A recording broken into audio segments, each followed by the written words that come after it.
तो यहाँ तक जब हमने किया था, हमने अब कन्वर्ट करके इसको पॉइंट्स वाले नंबर में भी करना है। तो उसके लिए मैंने क्या किया, पहले इंटीजर को वैल्यू को डबल इंटीजर में कन्वर्ट करूंगा।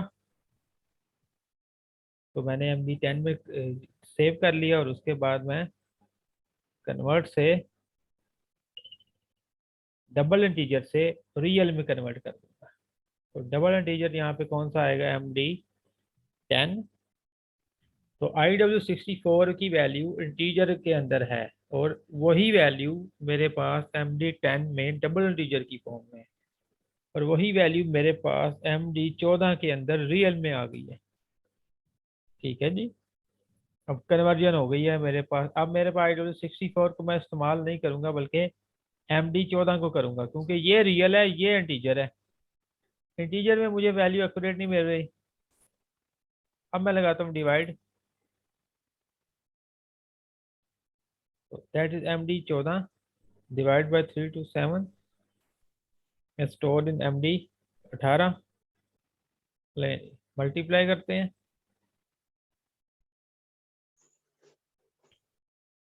तो MD18 मल्टीप्लाई बाई 5 और स्टोर इन MD22। अब इसको डाउनलोड करते हैं, लोड करते हैं। ये देखें, अब देखें हर नंबर आ रहा है, पॉइंट्स के अंदर हर नंबर आ रहा है। That is basically an floating point calculation in programming. Actual calculation इसी तरह होती है पॉइंट्स के अंदर।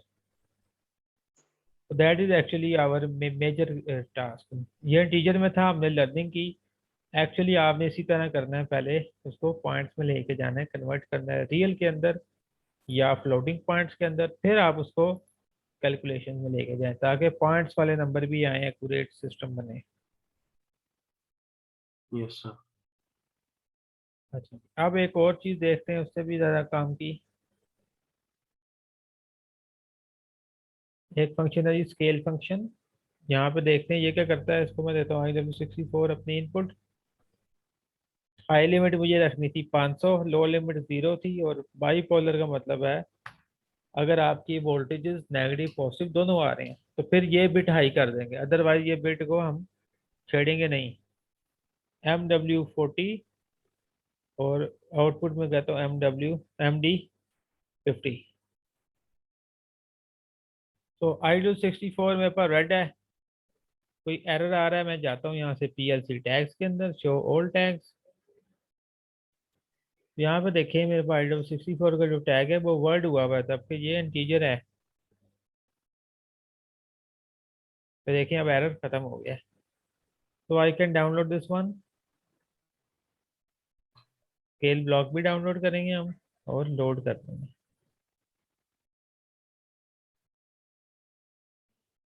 ले जी, अब देखें ये जो ब्लॉक है आपका, ये देखें ये अकेला ब्लॉक वही काम कर रहा है जो कि आपका पहले हमने इतनी लंबी चौड़ी कैलकुलेशन से किया था।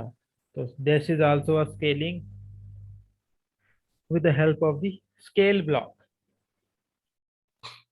Yes sir.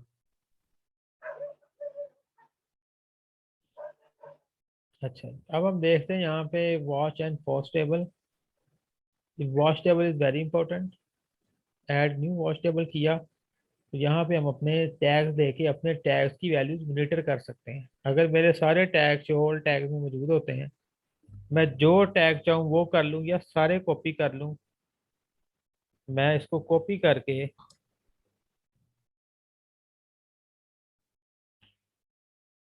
वॉच टेबल के अंदर जाके पेस्ट कर देता हूँ।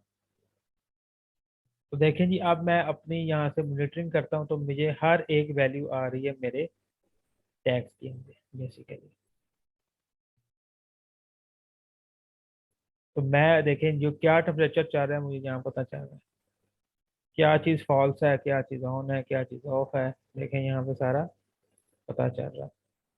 जिसको डेसिमल में देखना है देख लें, जिस टैग को आपने जिस में देखना है वो आप देख सकते हैं।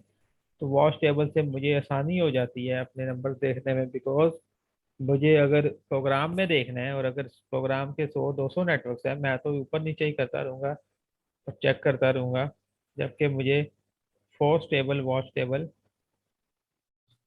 एक टेबल की फॉर्म में मुझे मेरी डाटा बता रहे हैं जी, इधर ये वैल्यूज है, ये इनकी डाटा टाइप है, ये इनके एड्रेसेस हैं, ये उसके टैग नेम है। Yes. तो that is a benefit for the watch table.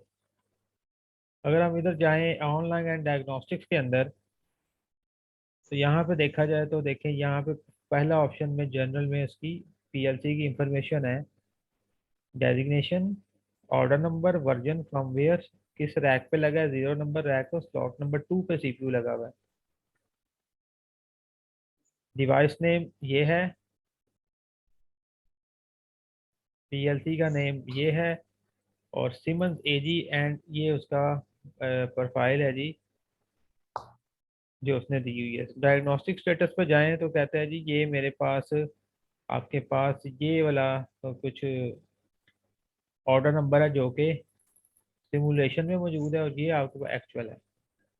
Actual हमने ये वाला सेट किया है, लेकिन सिमुलेशन पे ऑब्वियसली वो डिफरेंट दे लेता है, बिकॉज सिमुलेशन करनी होती है। तो मॉड्यूल एग्जिस्ट है और ओके है। अगर कोई फॉल्ट होता तो यहाँ पे शो कर देता। डायग्नोस्टिक बफर क्या कहता है, यहाँ पे उसकी हिस्ट्री बनी हुई है कि इस पीएलसी के साथ क्या क्या हुआ, ये कब स्टॉप मोड में गई, कब ये रन मोड में गई, देखें जी कब ये फोर्स मोड में गई।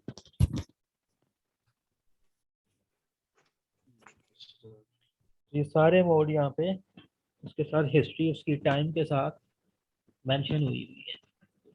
तो ये मेरे पास क्या आ गया जी, डायग्नोस्टिक स्टेटस है जी, बफर है जी।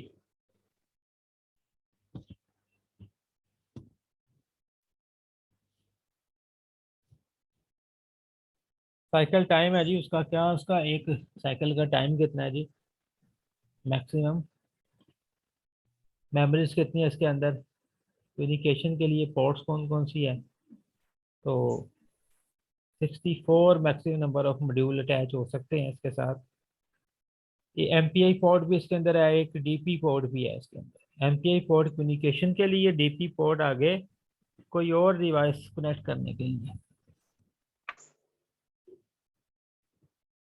काउंटर्स कौन कौन से हैं जी, कितने कितने आवर्स के हैं, परफॉर्मेंस डाटा क्या है जी इसका, वो बता देगा जी, कितनी इनपुट्स हैं, कितने टाइमर हैं आपके पास, कितने काउंटर्स हैं।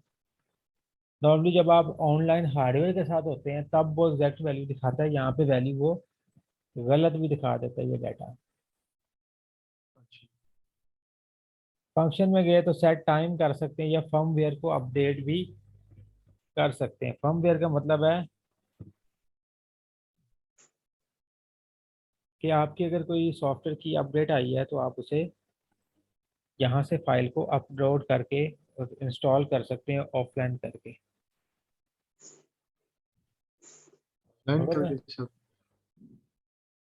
मेन पे जाता हूँ मैं, यहाँ पे जाता हूँ जी टूल्स के अंदर, क्रॉस रेफरेंसेस। देखिए अभी क्रॉस रेफरेंसेस ब्लर है, तो मैं इधर Yes. पीएलसी पे यहाँ पे क्लिक करता हूँ। अब मैं जाता हूँ इधर क्रॉस रेफरेंसेस, अब ठीक है। तो लें जी, यहाँ पे मेरे जितने टैग्स यूज हो रहे थे वो मुझे यहाँ पे आ गए। मेन टैग 1 कहाँ कहाँ यूज हुआ है, मेन के अंदर। टैग 10 भी कहाँ यूज हुआ है, मेन के अंदर। नेटवर्क 7 के अंदर। ये टैग 1 यहाँ पे 137 में यूज हुआ है।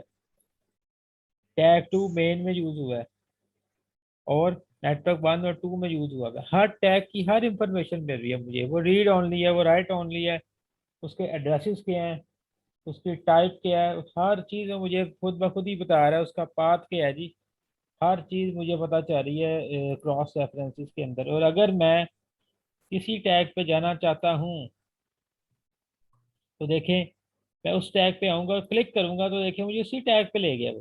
तो मुझे टैग फाइंड आउट करना भी बड़ा आसान हो गया यूजिंग दी क्रॉस रेफरेंसेस।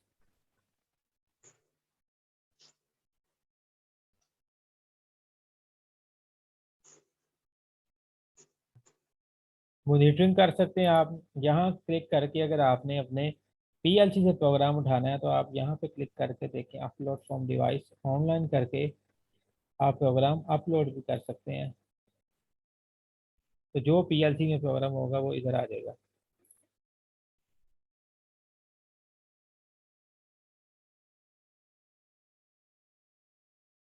तो अपलोडिंग भी आप इस तरीके से कर सकते हैं, सेव द प्रोजेक्ट।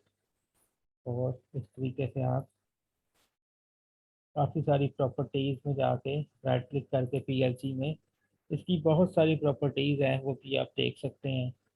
पोर्ट्स की हैं, साइकिल हैं, पहले भी देख सकते हैं, क्लॉक मेमोरीज हैं, इंटरप्ट्स दिए हुए हैं, सिस्टम डायग्नोस्टिक्स हैं, टाइम डे है, ऑपरेटिंग मोड, रिटेंटिव मेमोरीज हैं, सेक्शन क्लास है जी। तो बहुत सारी ऑप्शन इधर भी मौजूद हैं, ये भी आप यूज़ कर सकते हैं। बहुत सारी ऑप्शन हम करते भी हैं यूज़ लेवल 2 के अंदर, कुछ मज़ीद भी करेंगे इसके अंदर। अभी जो हमने इसके अंदर किया वो क्या किया जी, अपने कुछ मेन फंक्शंस कर लिए।